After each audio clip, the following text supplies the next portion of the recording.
I don't want to do this video because I feel this is something you heard plenty of times about the market fear and uncertainty. But I want to talk about also what happened in the dating market, not only the crypto market, because there's tons of connections. Every market act in the same way, and the media always impact most of the markets. So I'm not going to comment what happened on the news and what will happen next because of that. I'm not going to say, oh, because the halving happening, then we're going to have a pump. Maybe, maybe not. What we know is that when everyone is expecting something, something else happen. By the way, welcome on Normies Finance, where we study what's happening on the media, because the world is a shit show. And if we follow all the media, then we can't take action, we fear, and we lose money to the people who subscribe to Handsome Finance. But why I want to talk about the crypto market and the dating market at the same time? I think there's a core problem about fear and being scared. Instead of being something that we should enjoy and appreciate, it seems to be something that we should avoid. However, if you check on the crypto market, every time fear and uncertainty were present is where money was made. Of course, you could follow the winners. Let's say you start to invest here. You invest at 10K, 13K, whatever, and it went up to 20K. That's fine. You still had a good performance. But most of the money were made like here, the people buying at 232. And it's the same again after. When the price went up there and then went down to $3,000, holding it was hard. Buying it here was hard. No one believed in it, so you had to go against what other people believe. And we had the same pattern happening here, where buying it easy, super easy. Like you buy between 20K, 40K, easy. And then you see the top and then the drop, and then holding it is hard. Because now we are, of course, at new time high. But for the people who manage, I didn't manage at that time to enjoy buying here. I bought before here, so I was like low on liquidity after that. But still, I managed to hold. And holding it was the hard part, because people will say, why you didn't sell? That's stupid. Why you didn't sell? And none of the money can be made when there's no risk. You're not going to get any rewards if you don't get any risk. And the higher risk someone could take is to not take any risk. This is the worst that can happen. And we see this a lot. For example, Elon Musk have tons of fans. They love him. But a lot of them will get shaken as soon as the market move a little bit and go with the fear. And the fear will make them buy or sell something right away instead of trying to detach this. But we have to understand that the risk appetite of Elon Musk is super high. When he made a lot of money with the company, he decided to invest it all in some other companies that were risky. He is, for example, with his personality, something that will be hard to go on a TV show or TV thing like that. And he went on SNL and he did some comedy skits.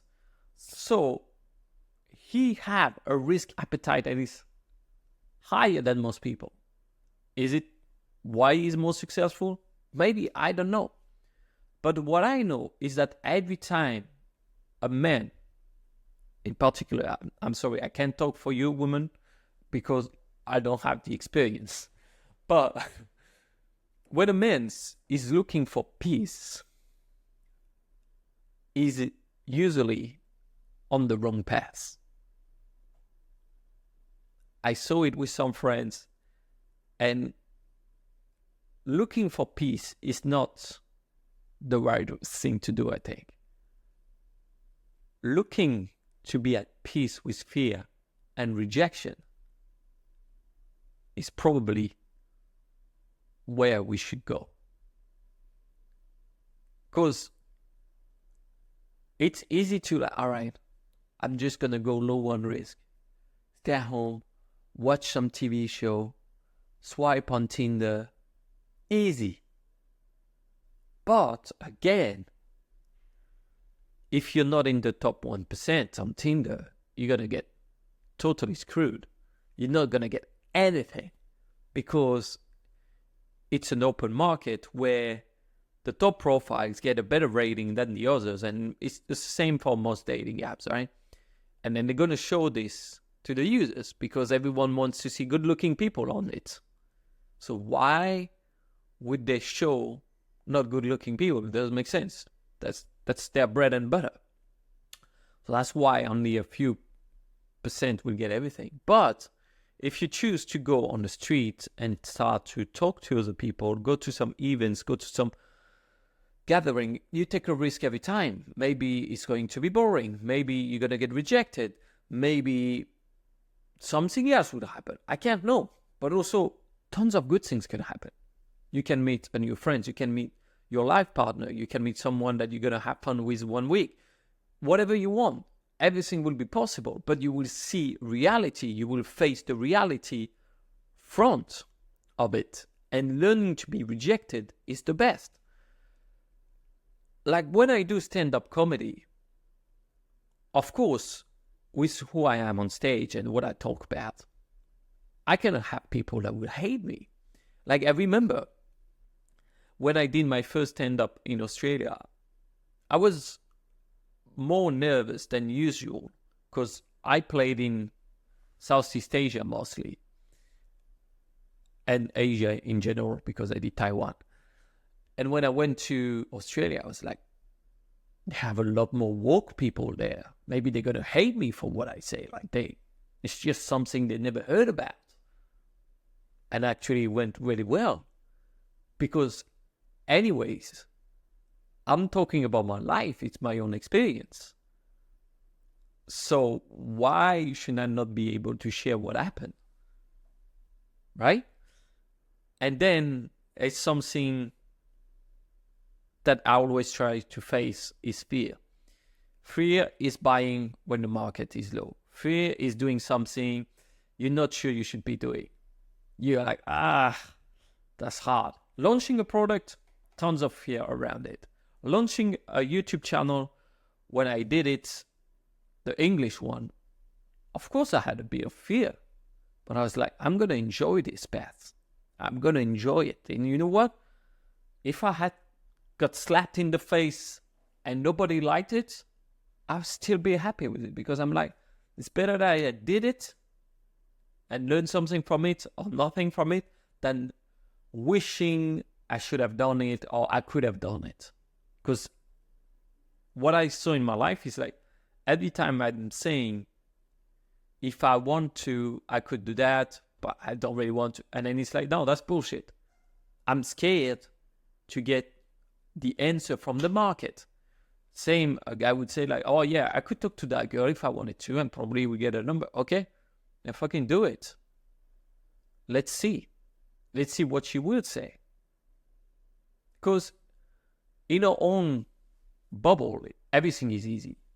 But in reality, it's a lot different. When I started to live abroad, I say, started YouTube, fear. Started to live abroad, fear.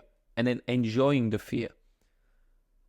I live in Thailand for more than 4 years, so a lot of people always ask me, Antoine, do you do ladyboy? Obviously, they do me. Because I am the prettiest one. And that's the fact. That's the fact. So I think if we change our fear and enjoy our fear, control, that's where we can really make money. And then now there's going to be plenty of opportunities probably on the market. But if we check the fear indicator here, what's been happening, okay, we had a small drop. Like no one's going to get rich by putting X amount of money at 65K and then, it's going to go up to 70K. Fear is not when everyone decides to counter-attack. Fear is when no one wants to do it, and only few do it. And it's exactly why we have so many problems in today's generation or era about people not having relationship, people not making new friends, because we don't want to enjoy the pain. And I think the path of enjoying the pain is where it is. And you will find it in peace as well. You go in a temple, meditation temple. It's peace, right? Nothing is going to happen to you. But the challenge, the war will be inside you. And this is probably what we need to learn to enjoy. Now, I know this is kind of a BS video, kind of like motivational guru type of shit. And I didn't want it to record that, but I wanted to send it to my people in the investors boardroom, because I think it's still important to hear those words. And I don't think I'm the most qualified to talk about it. So that's why it feels like a imposter syndrome kind of thing, type of thing. Yeah, but just remember, at the end of the day, if a Frenchman can do a video in English and stand-up comedy in English, seriously, you can do anything you want. So just fucking do it. Be ready. Opportunities will come left and right. And when fear will appear, be the one who take control of the situation. Only if you can. That's what you have to understand. When a big event happens, there is always a leader that comes and help all the people. So now you can choose if you want to be one of them or not. I don't have anything else to say. Ciao. And stay handsome, of course.